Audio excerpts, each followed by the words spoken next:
YCS Nagoya has come and gone, and yes, Silent Forces made a lot bigger of a splash than I thought they were going to.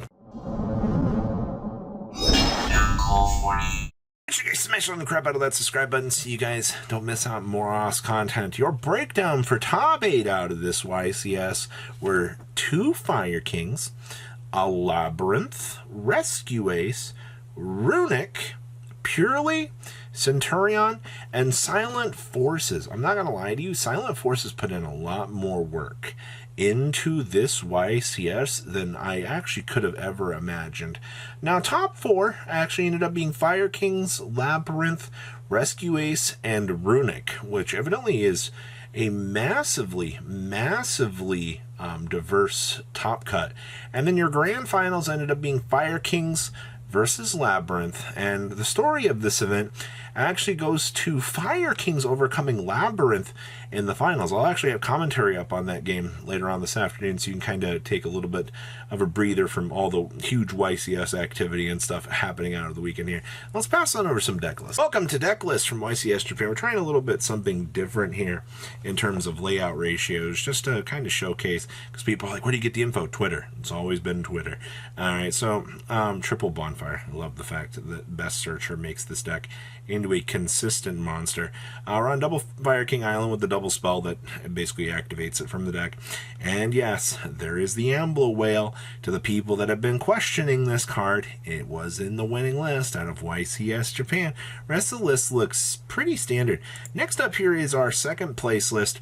And yes, I see that we are only playing 1 copy of Arius. You do see that we are playing one of the new trap cards from the recent Phantom Nightmare here as well, in addition to, you know, the transaction rollbacks. This actually is a pretty cool tech choice. I haven't seen anybody really exploring the option for this yet, but to be fair, Labyrinth's been a little bit slower. I also like the Ice Dragon's Prison tech choice that we actually saw come up in the finals. So overall, I like this. Next up here, we have some other top cut action for Fire Kings here. And of course, the fact that they've been playing the level 1 that can also tutor for this puts so many extra monsters on the field in terms of the pressure. And yes, Heat Soul has turned into one of the crazier cards that a deck like this actually can innovate through. This deck didn't need more consistent draw power. Also, only 2 bonfires. That's actually kind of interesting in and in itself for tech choices. Continuing along with our little top cut, I see that we have some very interesting, incredibly standard, Purely. To be honest with you, we're a lot more hand-trapped out for the format. Triple Purely Leap, as we should. And then in terms of the rest of this, the extra deck is incredibly standard. I mean, once again, you're always playing this, you're playing this. Make sure you can toggle up, and then this lets you make the Turbo Zeus. It's all incredibly standard. All right. We have some more Rescue Ace for you here. I hate to say this, there's not a lot of tech in this deck. Maybe the Ghost Bell for the format, but even that doesn't feel incredibly out there.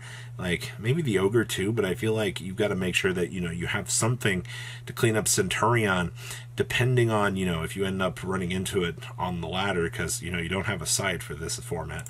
Next up is more Rescue Ace. Holy crap, they opted for the one of.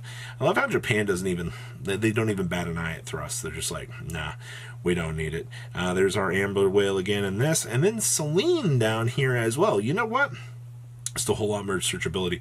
Also, the fact that the Snake Eye monster has been gaining a lot more popularity as well. This card is incredibly stupid for the level of synergy that it adds into these decks. Next up here, we have Phantom Knight Horus. Yes, Phantom Knight PK Horus did find a way to make it in a top cut, and people tell me this deck is terrible and it has no synergy together, but it just top 16'd a YCS in Japan. There is synergy here to be discussed amongst these cards. Whether or not, you choose to acknowledge it or not, it it is working. It might not be the most consistent thing in the world, but I mean, these monsters are incredibly powerful, you know, just stumbling through the advantage lines. Next up here, yes, Pure Runic. You know, this is, I really wish we could see what was lurking in the other Runic list, but I mean, you had Gozens, you have triple card demise, gotta love the immediate value, and of course, they are playing Maxi because they do want to maximize generating, you know, all of the advantage that they can. I also see they're playing one Imperm. That's kind of interesting. The extra deck, most standard thing in the world. Their Hugin was super, by the way. Kind of not a super big fan of that. All right, we also have Silentforces back here. This has been really incredible to see. Interesting little pickups here.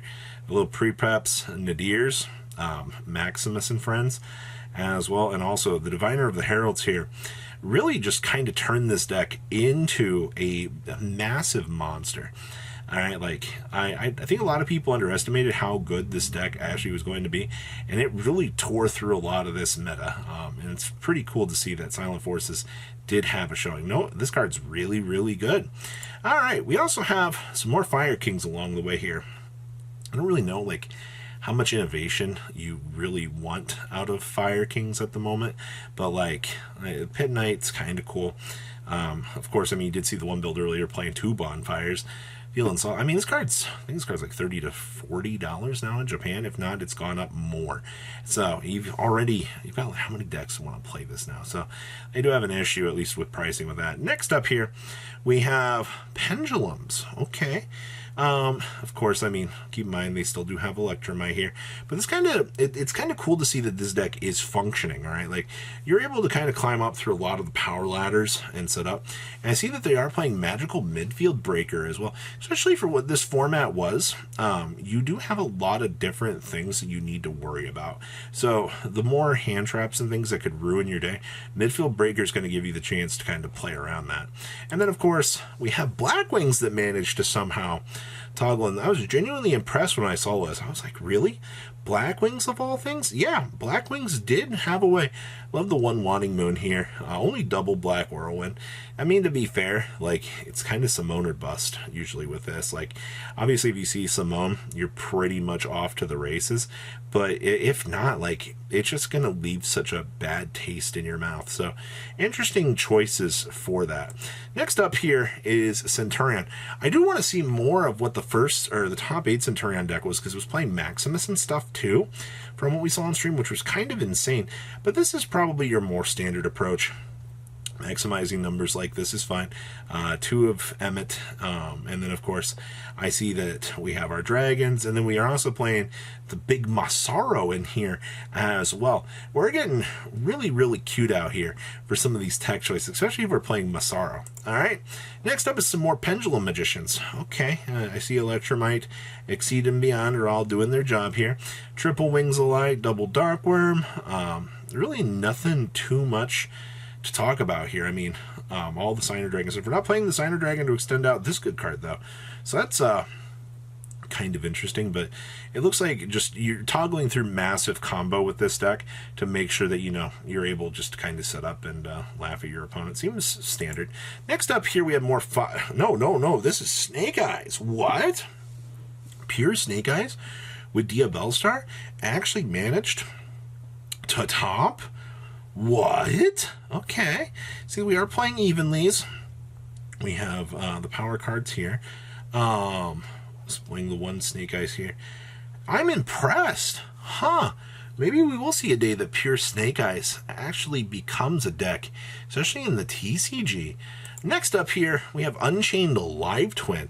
That's a pile of synergy that you don't really see too much kind of working around. I mean, to be fair, I mean, everything's kind of a fiend, so it all just kind of flows together at that point in time.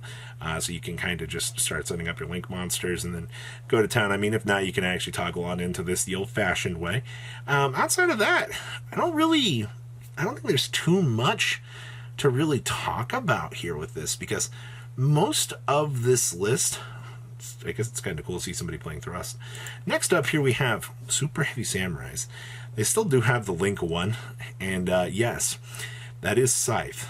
You know, Scythe is still legal in Japan, and the fact that this deck is one of the decks that can actually access it is actually kind of scary. I think that this does leave a little bit of a bad taste in some people's mouths just because of how stupid this card actually is. But you know what? Screw it. If it's legal, may as well play it, right? And our last list here is another Labyrinth list. I see that we are playing Destructive Daruma Cannons, of all things. There's the Ice Dragon's Prison that we're starting to see kind of acting as a little bit more of a tech choice out here. They need something to kind of counteract Fire Kings, and it looks like, you know, Ice Dragon's Prison was kind of a free little card to kind of make an attempt to clean that up, so kind of understandable. So what do you guys think about YCS Japan? Please leave a comment down below, tell me what you guys think, and I'll see your beautiful faces back here later today, guys. Patrons, thank you.